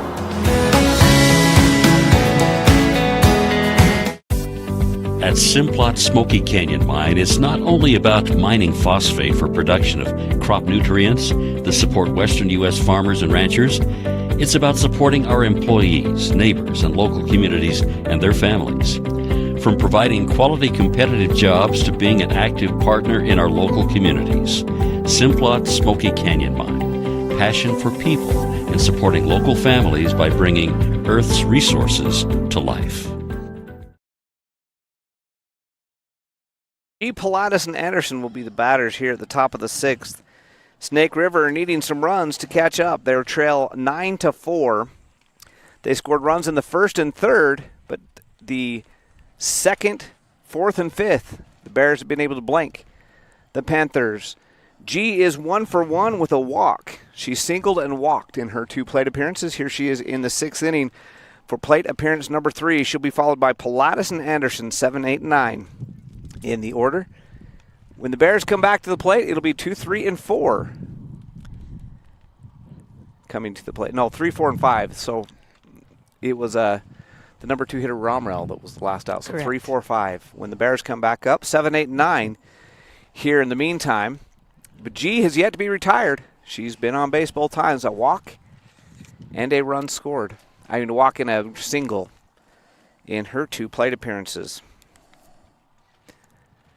Crockett pitching her 6th inning. She's thrown 81 pitches. So decent efficiency. Yeah, she's had a great day. No pitch count in softball like there is in baseball. Pitch number 1 is a ball. Ball 1. 1 ball, no strikes. Nobody out, nobody on. Bottom of the 6th inning, and that hits her. She'll go to first base. So the hit by pitch, and G reaches base for the 3rd time in 3 at-bats. Pilatus is 0 for 2. She struck out swinging and grounded out in her 2 plate appearances.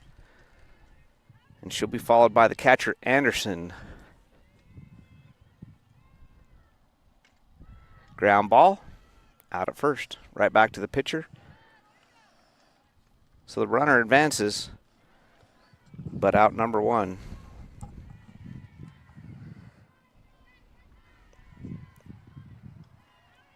Crockett fielded her position well. This brings up Anderson. Anderson is 0 for 2. She reached on an error and struck out.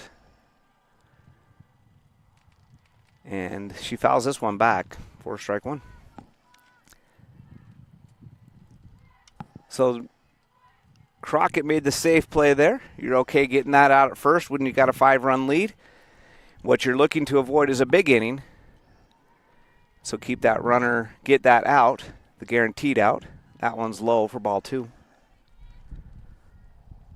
Sorry, ball 1. It was a strike on the first one, my bad. Foul ball. 1 ball, 1 strike, 1 out, 1 on. And here's a fly ball to center field. Pope underneath it. Great job. And close enough that there's no advancement on the tag up. So 2 out. And Pope, shielding her eyes from the sun, gets underneath it, records the out. And this brings Mangum to the plate. She had a double in her first at-bat. She has had 2 pop fly outs since then. So she is 1 out of 3 on the day. Has pitched well and fielded her position as the pitcher very well. And that's a ball in the dirt. Nice stop by Romrell to come up with that one. It was low and away to the left-handed batter and scoop. Glove save in hockey terms by Romrell to keep it in front of her and keep that runner at second. That one must have been high for ball 2. So 2 balls, no strikes. Runner at second, and 2 outs.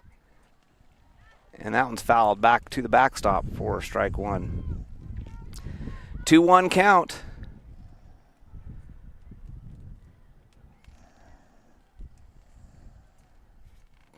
And pitcher versus pitcher, Mangum versus Crockett right here. Another foul tip. No, it was a swing and a miss and a dropped ball, so stolen base. I thought it was a foul tip. Just a swing and a miss, and G took advantage, and Romrell thought it was strike 3, so she's tagged the batter, and G took advantage of it and went to third. Another foul ball, so 2-2 count, but now runner down at third, so a base hit definitely scores a run here, and a passed ball could score a run as well. So G with some smart base running. When Romrell picked up the ball and tagged the batter, she realized she wasn't paying attention to her and took third base. Ball 3. Good stop right there by Romrell. She was expecting a low pitch. It was high. She was able to bring it down. So here's the payoff pitch to the leadoff hitter, Mangum. And she's going to get her to ground out to first base. What a stop by Beard. Callie Beard. Wow. Going to her right, reaches across her body, makes the backhand stop, wins the race to the bag, ends the inning, and we'll go to the bottom of the 6th right after this on the SVI Sports Network. Ready, set, 12 days, 10 venues, 1 van. Client presentation starting in 4 minutes. Living your best midlife crisis.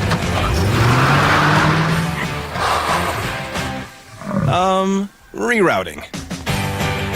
There's go in everything you do. That's why Phillips 66 is there to fuel all the ways you go, go, go. Visit You Save Phillips 66 in Montpelier for fuel, snacks, and more. Live to the full with You Save Phillips 66, where your convenience is our pleasure. Bear Lake Dental in Montpelier is where kindness and dentistry meet. Our friendly, talented team have years of experience in providing compassionate service and high-quality dental care. Dr. Micah Himmerick, Dr. Monty Weston, and a full staff of dental experts are here to help you create a new smile. Visit Bear Lake Dental at 215 South 4th Street in Montpelier, online at bearlakedental.com, or give us a call at 208-847-0153. Bear Lake Dental, creating happy, beautiful smiles. Peyton Crockett, the batter, she is 1 out of 2 with a walk. She grounded out to the pitcher her last at bat. She has a single on the hit to left field, was her base hit. She walked her first time. Part of that first inning where the Bears scored some runs. She was the beginning of a 2-out rally in that first inning that the Bears put up 3 runs after her walk. So let's see what she does here. The junior left fielder. And she drives this one to left field. It is fair. She's going to be in with a double. She can go 3. She's going to go 3. Here comes the throw. It's not nearly in time. Great hit. Coach Pope tried to stop her. She didn't even look at him. And that one stayed definitely in play. There's no ground rule double there. She's so tall. She's got a great stride. It's just like, it looks casual because it's so long. Her stride's so long. Yeah, it looks like she's hardly running, but she was moving pretty fast. She gets down that line in a hurry. And Coach Pope had his hands up to stop her, and she didn't even look at him. She just rounded. Now Fisher is going to drive her in on a line drive single down the line. Nope, Fisher's going to go for 2, and she's going to make it in there. Great double. job.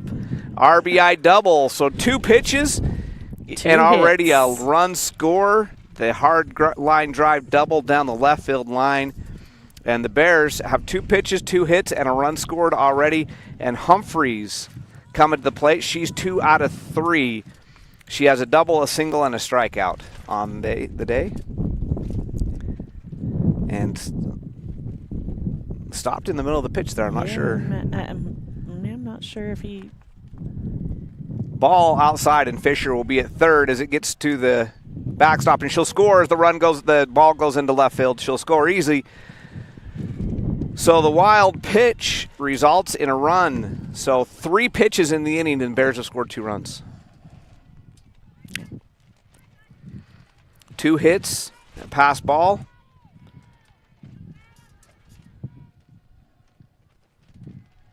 And the Bears have already scored 2 runs. They lead at 11-4. And now Humphreys, with the bases empty, has a chance to start another rally. A triple, a double, and a pass ball are why there's 2 runs up there. And that one's called strike inside corner. Nice pitch. It's one she's probably not going to offer at. It's a way to get a quick strike in that situation. So here comes the 1-1.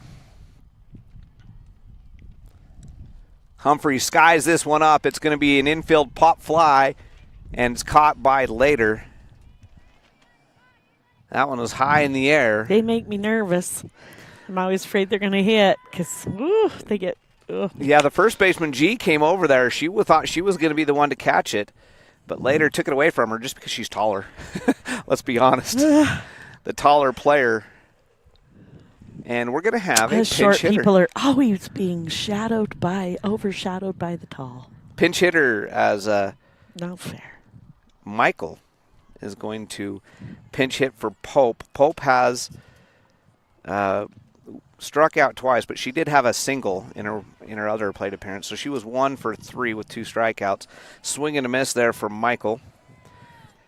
The speedy freshman.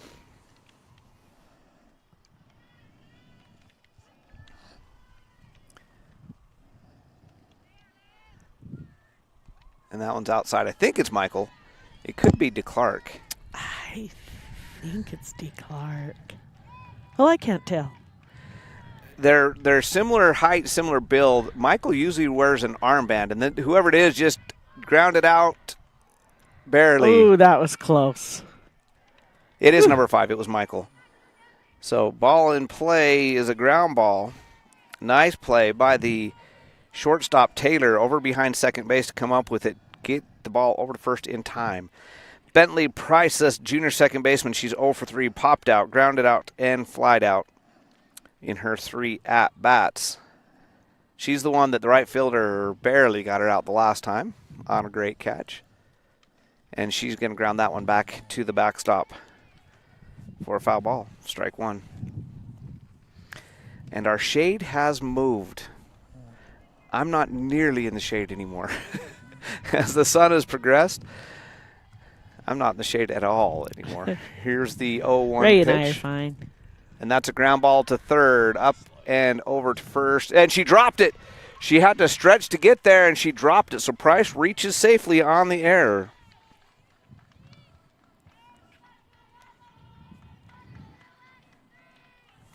So the attempt, so G had to stretch to try to get that one. In the effort, she was not able to bring it in cleanly. Bentley Price reaches on the error that brings Callie Beard to the plate. She is 2 out of 3.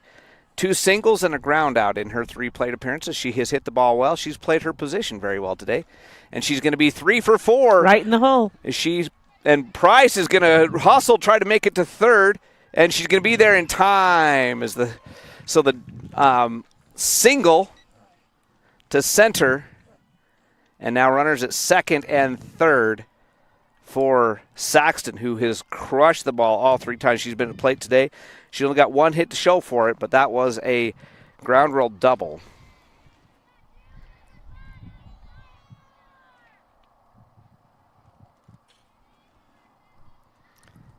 And Beard advanced to second on the throw after her single to make it so runners at second and third. Lefty versus lefty here. Mangum versus Saxton. Mangum taking her time between pitches here. Saxton's going to score and have another great hit down the line. 2 runs will score. And the throw comes into second. The 2 RBI single by Saxton breaks this one open. Bears now are 1 run short of ending this game. What a hit. The line drive right down the line into right field. And Armstrong up to bat. And the senior shortstop who's yet to be put out today. She's 2 for 4 officially, but she reached on an error both of her 2 times that she doesn't get credit for a hit. So she's been at first base every time she's been to the plate today. She's going to sky this one into over the fence. Center field. Oh, Nope. I thought it was over the fence. And Dang it. Oh, dropped! She dropped it! And Saxton is going to be stopped at third. Oh, wow. She had it. It was in her mitt. Bless her heart. I think the wind Oh. the wind stopped that from being a home run because you thought it was gone off the bat. I thought it was coming right at us. Saxton advances to third, and so runners at first and third with Romrell at the plate. Romrell 2 out of 4. She's also hit the ball hard 3 of her 4 times. She popped out to the shortstop in her other at-bat. So stolen base. Was the pitch a ball or a strike? It was a strike. Stolen base by Armstrong. And that's one where you don't need to do that because if the runner at third scores, the game's over. That one's high for a ball. 1 ball, 1 strike, 2 outs, 2 on. The game-winning run, because we're in the 6th inning and 10 runs after 5 ends it. The game-winning run in the form of Saxton is down at third. She has knocked the cover off the ball today. Romrell, who's hit the ball hard, is going to end the game right there. Yep. That's it. 2 runs will score, but only the first one even matters. It's the ball game. The game-winning single, the fly ball into center field. And just because it's going to look better on the stats, I'm going to give her credit for both runs, even though the second run would have scored anyway, but didn't matter. It doesn't count. The 2 RBI double by Romrell. The big hit in the inning was Saxton with 2 outs. What a game for the Bear Lake Bears. They win it 15-4. Officially, it'll show up as 14-4, but it was really 15-4 as 2 runs would have scored on that Romrell hit. The Bears survive and advance. That's what you do at this point in the year. They will play the loser of the game coming up right now, either American Falls or Preston. Preston will be the favorite in the game, but American Falls has played well at the end of the season. They nearly beat Preston. They nearly beat Bear Lake. They did beat Snake River, and so it wouldn't be surprised at all if they pull off the upset here. The Bear Lake Bears with a big win today to survive and advance. They win it by a final score of 14-4, and so that means we got more softball. Monday, we'll be right back here in Preston. Let me double check the schedule. And while I'm checking the schedule, don't forget Jacobson's Heating and Air Conditioning. I need an air conditioner today. You're sitting right in the sun. Sitting right here in the sun. Call them at 208-847-2665. And the Bears advance to what is now Game 5. Game 5 is at 1:30 p.m. on Monday.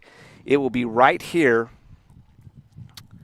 versus the loser of the game that's coming up right now, Preston or American Falls. Yep. Preston looking to take care of business. They stole the number 1 seed away by upsetting the Bears in that last game of the season and then winning the coin toss. And they would love to continue their winning streak and advance to the second round, to the winner's bracket. Marsh Valley awaits the winner of this game coming up, and the Bears await the loser. So now 2 more wins, and the Bears are in the state tournament. They needed 3.